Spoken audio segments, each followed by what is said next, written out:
Hello viewers, இன்றைக்கி பார்க்க போகிறது நம்ம வந்து கடப்பா தான் பார்க்க போகிறோம். இது டிஃபனுக்காக தொட்டுக்கிறதுக்கு செய்கிறதுங்க, சைட் டிஷ்ஷு. சாப்பாட்டுக்கு செய்ய முடியாது.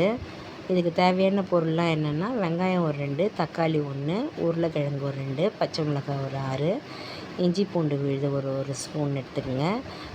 பச்சை பயிறு, பாசி பயிறு இருக்குது இல்லைங்களா, அதை ஒரு 100 கிராம், மஞ்சள் தூள் ஒரு 1/4 ஸ்பூன், கொத்தமல்லி கருவேப்பிலை ஒரு கைப்பிடி அளவு, தாளிக்கிறதுக்கு எண்ணெய், தேங்காய் ஒரு அரை மூடி எடுத்துக்கலாம். நல்லாயிருக்கும் டேஸ்ட்டாக.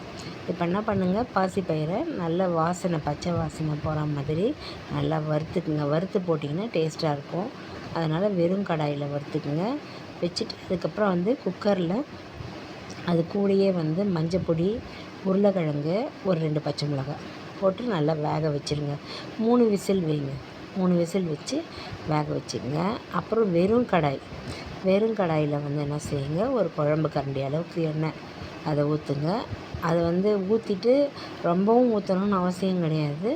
அதில் வந்து 2 பட்டை, 2 லவங்கம், 2 சோம்பு, அன்னாசிப்பூ எல்லாத்தையுமே வந்து போடுங்க. பிரிஞ்சி இலை எல்லாத்தையும் போட்டு நல்லா வதக்கிட்டு, மசாலா பொருள் வந்து காஞ்ச பிறகு அதுக்கப்புறமா என்ன செய்யுங்க, அதிலே வெங்காயம் அரிஞ்சு வச்ச 2 வெங்காயம், தக்காளி, பச்சை மிளகாய் மீதி இருக்கும் இல்லைங்களா பேலன்ஸு, அதில் ஒரு 2 அதை வந்து போட்டு நல்லா வதக்குங்க.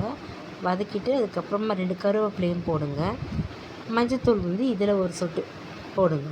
போட்டு நல்லா வதக்குங்க. உப்பு போடுங்க. இப்போ இந்த ஸ்டேஜில் உப்பு போட்டிங்கன்னா வெங்காயம் தக்காளி நல்லா வதங்கிக்கும். அதுக்கப்புறம் இந்த மசிச்சு வச்ச கலவை இருக்குது இல்லைங்களா, பாசி பயிரையும் உருளைக்கிழங்கையும், அந்த மசிச்சு வச்ச கலவையை இது கூட சேருங்க. சொல்ல மறந்துட்டேன், இஞ்சி பூண்டு பேஸ்ட்டு ஒரு ஸ்பூனுங்க, அதையுமே சேர்த்து நீங்கள் வதக்கியிருக்கணும்.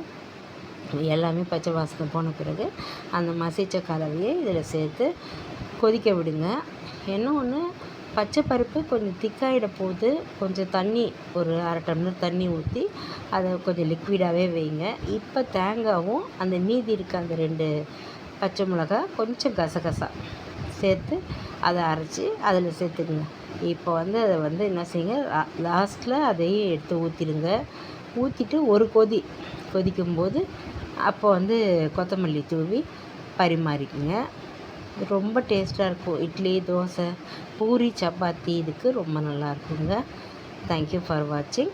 Like, share and subscribe.